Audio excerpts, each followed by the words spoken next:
Sir Belge, merci d'avoir accepté notre demande et de nous accueillir chez vous ici à Sopriam. C'est moi qui vous remercie, c'est un plaisir. On est là pour parler du marché automobile marocain qui, depuis 5 années, n'a pas cessé de progresser. Mais cette année, à fin novembre, on accuse déjà 7% de retard. Quelle lecture vous faites de cette situation? Oui, en effet, le marché automobile, depuis les 10 dernières années, a connu une progression moyenne de 5% par an. L'année 2019 a été une année d'exception. Effectivement, on a connu une baisse de moins 7% à fin novembre, mais cette baisse était beaucoup plus importante au niveau du premier semestre. Et c'est un petit peu, on a rattrapé le retard depuis septembre. En septembre, on a commencé à avoir une lueur d'espoir, octobre aussi, mais novembre encore, on a baissé. Donc, ce qui fait, en cumul, on est à moins 7%. On s'attend au mois de décembre aussi, qui va être en baisse par rapport au décembre de l'année dernière, qui, rappelons-le, était un mois record depuis l'histoire de l'automobile au Maroc. Donc, on avait fait plus de 22 000 voitures. Et là, vu qu'on est déjà pratiquement fin décembre, donc je ne pense pas qu'on va clôturer avec des chiffres aussi ambitieux. Donc, j'estime la baisse à fin décembre à moins 8% par rapport à l'année dernière. Donc, c'est une année où la conjoncture, de manière générale, n'est pas très favorable. Et en plus, moi, je me pose la question si c'est pas une question de dématérialisation des immatriculations. Puisque, comme vous le savez, au niveau de l'IVAM, on a mis en place l'immatriculation en ligne. Et pas plus tard que la semaine dernière, nous avons atteint la barre de 150 000 immatriculations en ligne. Et donc cette année, on a fait une année, disons, pour tester le système. Et là, on peut dire que le système mis en place conjointement avec le ministère de tutelle et l'IVAM, et aujourd'hui, c'est stabilisé. On peut passer à une autre étape de la dématérialisation du processus.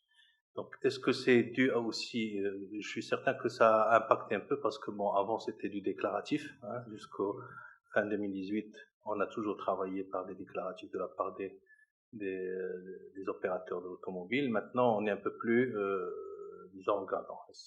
Et ça, je pense que ça a joué un peu à, disons, avoir de cadrer les ventes de manière un peu plus proche de la réalité. Très bien. Dans un marché en régression, on voit que Sopriam s'en sort bien, surtout avec Citroën dont les ventes progressent de 16% quand même. Et ces résultats ont été réalisés juste après l'arrivée d'une nouvelle équipe dont vous êtes le chef d'orchestre, si on veut dire. Quelle a été votre recette à ça? Alors, bon, moi, je vous rappelle que ça fait un peu moins de 2 ans que je suis là, mais quand je suis arrivé au lendemain d'une stratégie qu'on a nommée stratégie build-up, qui visait l'atteinte de parts de marché de 18% en 2020. Et cette stratégie, donc, visait plusieurs axes de développement. Et effectivement, donc, mon recrutement a été fait dans ce sens-là. Donc, il y avait plusieurs axes: la transformation digitale, le repositionnement de la gamme, l'ouverture de plus de points de vente dans le développement réseau, et puis la réorganisation au niveau ressources humaines. Donc il y avait plusieurs ingrédients sur lesquels toute l'équipe s'est attelée à mettre en place.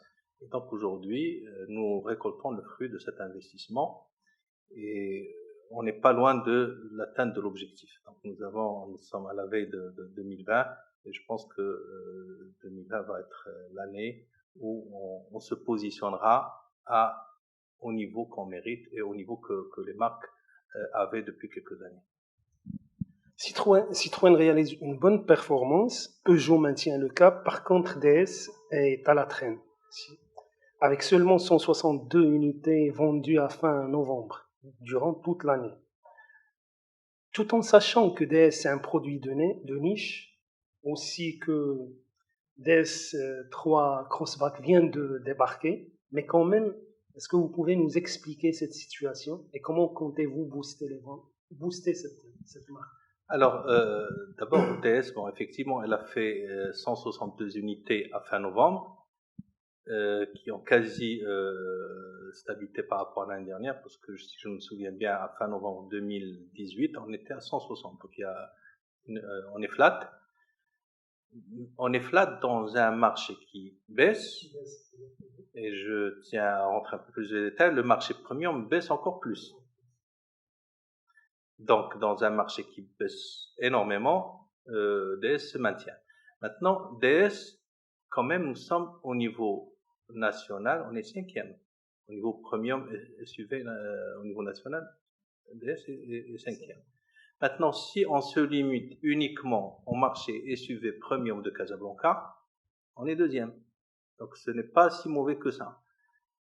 Pourquoi je milite avec Casablanca? Parce que jusqu'à octobre, on n'avait qu'un seul point de vente, qui est celui, le DS Store, que nous avons inauguré l'année dernière. Et depuis le 14 octobre dernier, nous avons ouvert un nouveau store, donc à Rabat. Donc là, on peut dire qu'on est à 2 points de vente au niveau national. Mais si on se limite à Casablanca, les performances sont bonnes. Vous venez de lancer la nouvelle 208, qui est le premier véhicule sorti de PSA qui est sorti de l'usine de Kenitra. Comment évoluent les choses pour cette citadine qui est un fer de lance quand même pour la marque? Et sachant que, en phase avec le développement de son contenu et de sa montée en gamme, les prix ont augmenté quand même. Alors, la 208, moi, je me fais du plaisir à parler de la 208, la nouvelle 208, parce que c'est cette voiture qui est une fierté pour nous, parce qu'elle est fabriquée à l'usine de PSA de Kenitra. Sachant que, avec un taux d'intégration de 60% et qui est amené à atteindre les 80%. Avec de la recherche et développement marocaine, donc il y a des Marocains qui ont travaillé sur la conception de cette voiture. Et puis, quand je dis fabrication, donc la partie carrosserie, le châssis, est fabriqué au Maroc. Donc, de l'emboutissage au ferrage, et donc à la partie peinture. Donc, les pièces sont fabriquées au niveau carrosserie au Maroc. Et aussi, il y a l'assemblage du moteur qui se fait au Maroc. Donc, c'est une voiture qui évolue dans un écosystème à Kenitra de pratiquement 60 fournisseurs. Et je vous invite à visiter cette usine. Vraiment, c'est une des usines les plus efficientes du groupe PSA dans le monde. Et donc, cette voiture, elle est produite au Maroc avec une capacité actuellement de 100 000 véhicules par an. Et on va passer d'ici l'été 2020 à une capacité de 200 000 véhicules par an. Donc, c'est une voiture qui plaît beaucoup, à tel point la demande mondiale est très forte, que nous n'arrivons pas encore à voir les allocations pour le pays où elle est fabriquée, qui est le Maroc. Donc, nous avons eu quelques voitures pour faire un pré-lancement depuis le mois de novembre, donc novembre et décembre. Le lancement officiel se fera à partir de janvier de l'année prochaine. Alors, c'est une voiture qui est avec un design, disons, futuriste et jeune. Donc, c'est une voiture qui a changé de look. Ce n'est pas le lifting de la 208. C'est une voiture, on est parti d'une page blanche pour concevoir une nouvelle version de voiture. Vous savez, la génération qu'on appelle génération 2, depuis la 205, a connu 20 millions de ventes au niveau mondial depuis quelques années. Et c'est un succès, c'est un segment qui se développe. Et donc la 208, je pense que ça va être effectivement, comme vous l'avez dit, le fer de lance de la marque pour l'année 2020. Vous venez aussi de lancer des expériences store, des points de vente qui sont communs à vos 3 marques que vous représentez au Maroc. Comment cette expérience a été accueillie par les clients? Est-ce que vous comptez la généraliser sur le reste du territoire marocain? Alors, nous avons lancé depuis le 14 octobre dernier l'expérience Store à Rabat, c'est au Riyad, au Nakhil.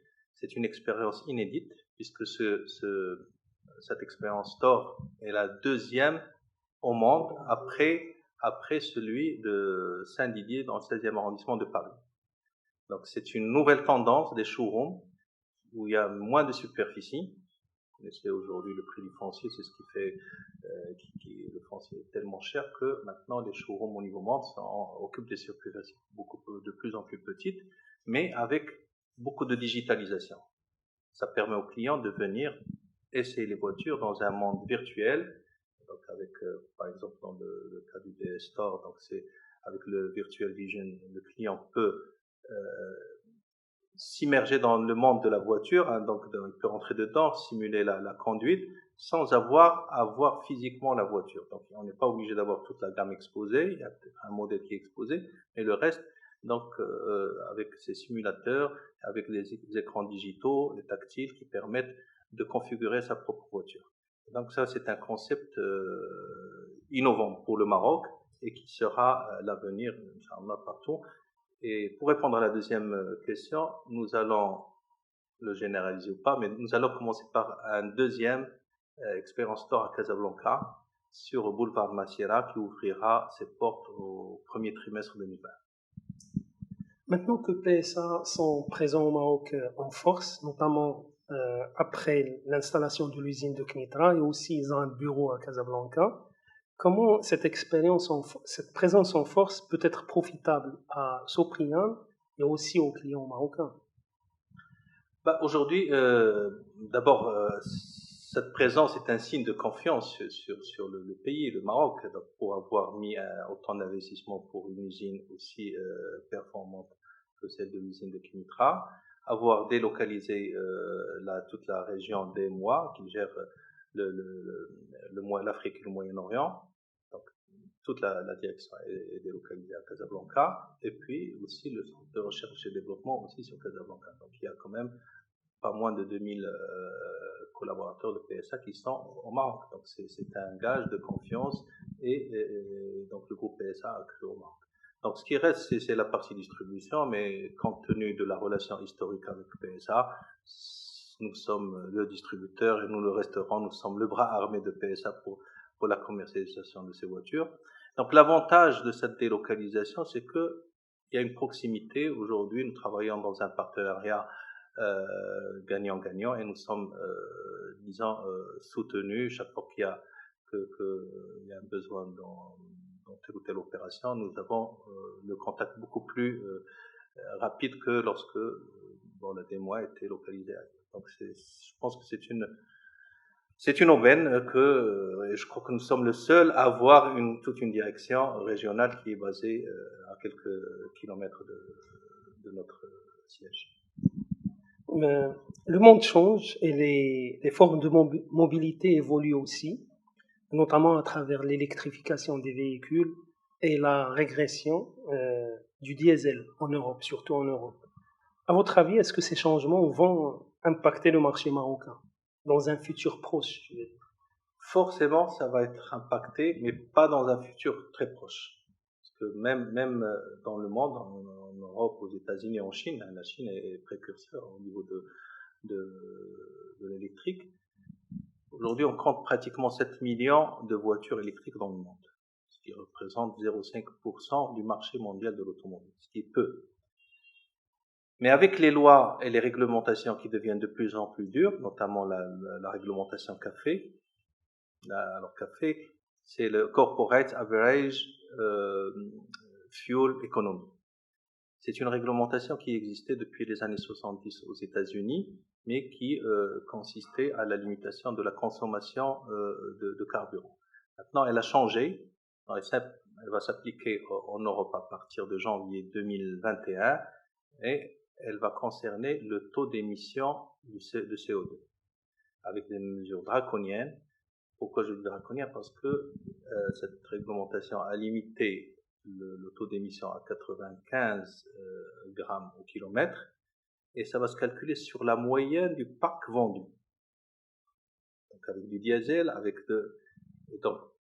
et les pénalités sont très très lourdes. Ça se chiffrera, vu la composition du parc actuel en Europe, ça se chiffrera par des centaines de millions d'euros par constructeur. Si ces constructeurs ne font rien, et donc ils ont intérêt à développer l'électrique rapidement. Et donc je pense que en Europe, ça va devenir une priorité.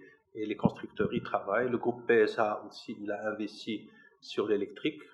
À titre d'exemple, déjà la 208, on va voir la version électrique de la 208 au deuxième semestre 2020. Au niveau DS, nous allons avoir la DS3 Crossback Full électrique aussi au deuxième semestre. DS7, nous allons avoir l'hybride. Donc aujourd'hui, le groupe PSA a été aussi à une longueur d'avance par rapport à ses concurrents. Et forcément, nous qui représentons le groupe au Maroc pour la distribution, nous allons avoir notre gamme de l'électrique. Maintenant, pour que ça se développe, il faut les incitations gouvernementales, il faut développer plus de bornes, il faut l'infrastructure, il faut des incitations fiscales et financières. Et ça va venir. Je sais que le Maroc, ça fait partie aussi des priorités. Nous avons organisé la COP22, nous avons aussi des priorités dans la sauvegarde de l'environnement. Donc ça ne se développera pas au même rythme qu'en Europe et aux États-Unis, mais on sera peut-être en avance par rapport à des pays comme les nôtres. Après la fusion entre PSA et FCA, les gens se demandent si ça va avoir une répercussion sur le marché marocain ici. Forcément, mais aujourd'hui on ne peut rien dire puisque l'accord de ce rapprochement vient d'être fait dernièrement, il y a moins d'un mois. Donc ça va donner naissance à un géant, un quatrième constructeur mondial avec pratiquement 14 marques. Et les deux groupes se sont donné 12 à 15 mois pour mettre en place cette stratégie de rapprochement. Donc avant ces 12 ou 15 mois, donc on peut rien dire, mais je pense que forcément, même au Maroc, on va être impacté, donc on va s'élargir certainement aux autres marques qu'aura le groupe PSA dans son portefeuille. Dernière question, quelles sont vos perspectives pour l'année prochaine et vos ambitions aussi? Alors l'année prochaine est la particularité d'être une année salon, un salon tellement attendu puisque cette année l'Auto Expo va avoir lieu au mois de juin, c'est du 9 au 22 juin, 10-22 juin. Et vous le savez, généralement l'année salon, en fait, on concentre des ventes de 2 mois pratiquement ou de 3 mois sur un seul mois.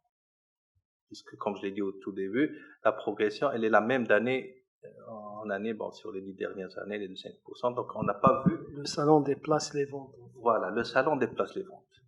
Et maintenant qu'on l'a éloigné jusqu'en juin, ça veut dire qu'on va avoir en tout cas les 5 premiers mois difficiles, parce que tout le monde va reporter l'achat jusqu'en juin. Et moi, ça m'inquiète un peu par rapport à j'aurais voulu qu'on le fasse un peu plus tôt.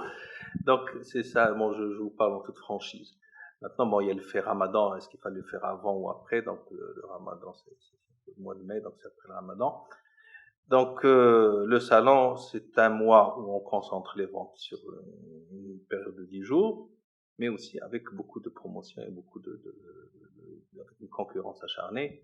Je pense que nous, le salon au Maroc, c'est un salon de vente de voitures, alors que dans d'autres pays, les salons, c'est des pays d'exposition, de découverte, de nouveaux lancements. Pour le groupe Sopriam, nous allons avoir donc le lancement officiel de la nouvelle Peugeot 208. Nous allons aussi avoir le lancement de la nouvelle 2008. Je voudrais en parler quand même. Donc la 2008 qui est au niveau technologique, donc elle s'est beaucoup inspirée de la 208. Mais au niveau design, c'est un peu la petite sœur de la 3008. Rappelons-le, la 3008, c'est une voiture qui a été élue voiture de l'année dernière. Et cette année, on a eu la 1608, 2 années de successives. Donc la 2008, c'est une voiture que je pense on va aussi connaîtra certainement un bon lancement au Maroc en 2020. Pour la marque Citroën, on connaîtra un relifting de la C3, qui est aussi notre cheval de bataille au niveau de la marque Citroën. Et au niveau DS, nous allons avoir la full électrique au niveau DS3 et l'hybride au niveau DS7. Donc voilà au niveau lancement. Alors l'événement majeur aussi pour Sopriam, c'est que nous allons transférer le siège, donc vers un siège, j'en ai déjà parlé. Là, on a pris un peu de retard parce qu'initialement c'était un projet de transfert de siège et de showroom. Maintenant, on a voulu voir plus grand en mettant un projet d'une grande envergure, en déplaçant aussi le magasin central de pièces de rechange, les ateliers pour avoir une entité intégrée où il y aura toutes les composantes du métier de l'automobile. Donc ça a pris un peu plus de retard. Donc au niveau fin du premier trimestre, on déménagera. Et ça, c'est l'événement majeur de Sopriam. Donc Sopriam se refera un nouveau look et un siège sur 14 000 mètres carrés très moderne. Donc on s'attend à une année avec des ouvertures d'autres points de vente. Nous avons des villes sur lesquelles nous avons la ville de Jalida, nous avons donc le showroom de Massira et d'autres points de vente. Donc ça va être une année où nous sommes pratiquement obligés d'atteindre nos engagements qui étaient d'atteindre les 18% de part de marché en 2020. Qu'adviendra-t-il de ce siège historique? C'est vrai que c'est un siège historique. C'est un siège qui appartient au groupe. Bon, le groupe fera certainement un projet immobilier. Merci beaucoup, merci d'avoir répondu à la question. Merci. C'est moi qui vous remercie.